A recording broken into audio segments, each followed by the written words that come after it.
All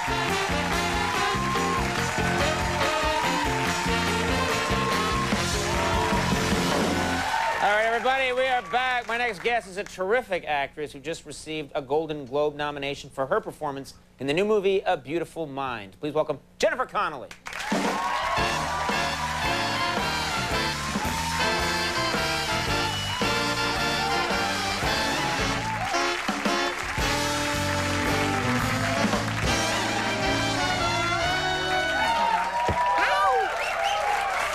Nice to see you again. How are you? I'm fantastic. Yes, you look fantastic. Thank you. Yeah. It's so cold in here, though. It's the window. It's open. No, we'll try and heat it up. I act like an ass professionally. Don't let it worry you. This has got to be exciting for you. It's Golden Globe nomination. Is it exciting? It's very exciting. It was very exciting. And my son, I think, is especially excited. I found out I'm taking him to school. How old is he? He's 4. We got to school, whips off his coat, runs up to his teachers. My mom is nominated for an award today. So that's cool. He's very excited. He's very proud. What's your son's name? Kai is his name. Kai, as in what? K? K-A-I. That's a cool name. It's kind of a Hawaiian name. Means ocean. Hawaiian. What names were you thinking about? Were there were you thinking about some really out there names Conan, at all? Conan. No, we actually you joke, but can I just complain for a second? I think Conan's a perfectly acceptable name. No one ever names their kid Conan. It's a fantastic name. We actually had There's just an embarrassed silence in here now. I've never seen 200 people in an audience like, ooh, how sad. But it's true. I always thought cool name. I think it was probably popular. Then I came on TV, and then everyone's like, ooh. We had Liam, actually. It was a I good love that name. Irish name. But then he was born, and he was so, like, exotic. He had this black hair and the kind of almond eyes and the big lips and kind of, like, darkish skin. And so he just didn't seem like a good little Irish boy at all. So I came up with Kai. And I had to stop with no middle name because, you know, of course, the kids are born and you think it's the most exquisite thing you've ever seen. And I was very close to, like, picking like Love Blossom Moonflower, Kai Rose. I thought it was a really good idea. You know what? You saved your son a lot of trouble in life. I because did. there are a lot of people, especially in show business or artistic types, they're so in love with their kid, and the kid's born, and they're like, "You will be Moonbeam." And then the kid, the kid grows up and he's trying to be a foreman on the docks. You know, what's your name? Moonbeam. That was me. That was almost me. They took the birth certificate like out of my hands. Yeah, no, you're not going to do that. Now, Oh, I really want to have kids someday. I'm interested in having kids, but It's fantastic. Yeah, I do. I'm one of those. I love kids, and I want to do that, but I don't fear any aspect of child rearing except kids' music. Having to put on those records of like, and the duck went down to the river, and do you have to play that kind of music for your kid? You know, I vetoed that kind of stuff. So I good. couldn't handle it because I love music, you know. So he's pretty much a John Lennon fan, you know. He does that kind of thing. Every once in a while, you know, he snuck in a little Power Rangers CD. He goes in his room, he knows I hate it, he closes the door and like turns up the volume. Wait, you the know? Power Rangers sing? Yeah, I thought they just beat each other. It's really funny because he actually thinks it's the actual Power Ranger singing. He's like, Mom, Red Ranger's really cool, right? Got a really good voice.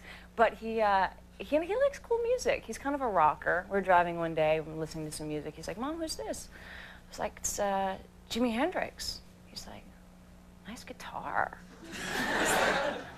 I think that's great. I think if you can get your kids to like the music that you like, then you're set. Yeah, no. You know, that stuff where they teach them the alphabet with a guitar, I don't like that. No, I don't want my kids to be literate.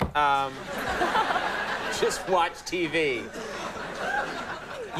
You started when you started very young acting. You were in Once Upon a Time in America. You shot that. Yeah, I was 11. You were 11 when you shot that, and you shot it in Italy. Yes. But then you stuck around and you shot a really weird movie.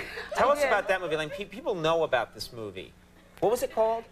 The Italian version was Phenomena, and here in America it was called Creepers. Yeah, it was Walk us through the plot of It was Creepers. an Italian horror movie, and I'm a sleepwalker, and I witness a murder while I'm sleepwalking one night, and I can communicate with insects magically enough. And my best friend is a chimp.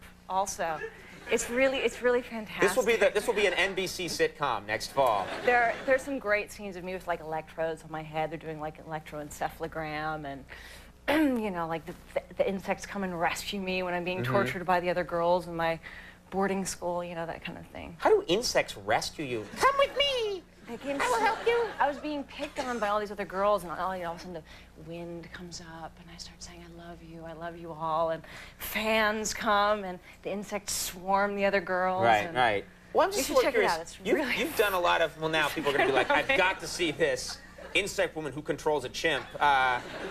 When you've done a lot of, you've done a lot of really good work. When there's a movie like that that's out there, do you ever curious, like you did that a long time ago when you were young, you ever curious to like rent it, pop it in, eat a pizza, and watch yourself do this really weird Italian movie, or? I can think of nothing more horrific than watching myself in a movie like that. Right.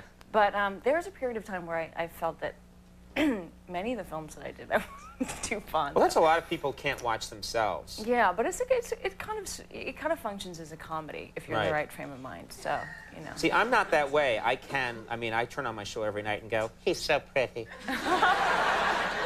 Touch the screen, and then I'm usually led away by the police. A Beautiful Mind is actually, your character's based on a real person. Yes. You're playing Alicia Nash. Yes.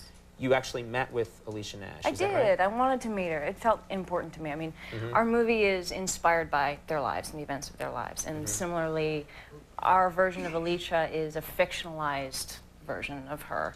But I still felt like I wanted to say, I am with license playing you. Right. Let's, I'm looking I for should meet you at least. I want to meet you. I want to say, is there anything that you'd like me to convey about you? Anything that you'd like me not to convey that I'm otherwise might? Or, any. And what was her main interest as far as you? Russell Crowe. She just wanted to ask you You're questions. pretty sexy. And you're like, I'm not here to talk about that.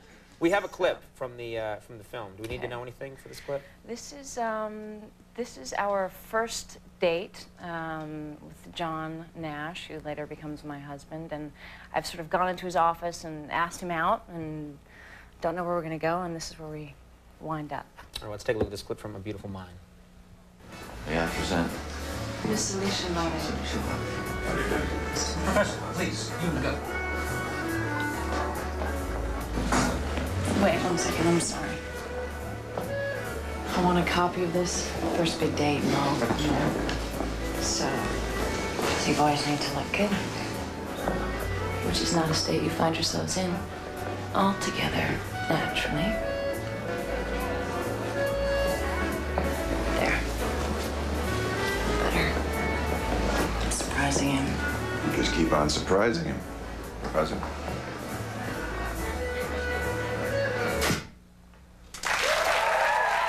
Are you nervous about the Golden Globe or no? Not really? It's just fun. I kind of felt like I loved the movie, and I felt like it was sort of a prize just working on it. Right, so now this is the cherry on top. That It's up for all these awards. A Beautiful Mind is in theaters now, and really, best of luck to you on the Golden Thank you Globes. so Yeah, much. and good to see you again. Good to see Yeah, you. take care. Jennifer Connelly, everybody, we'll take a break. We'll come back. David Rudnick's here. Stick around.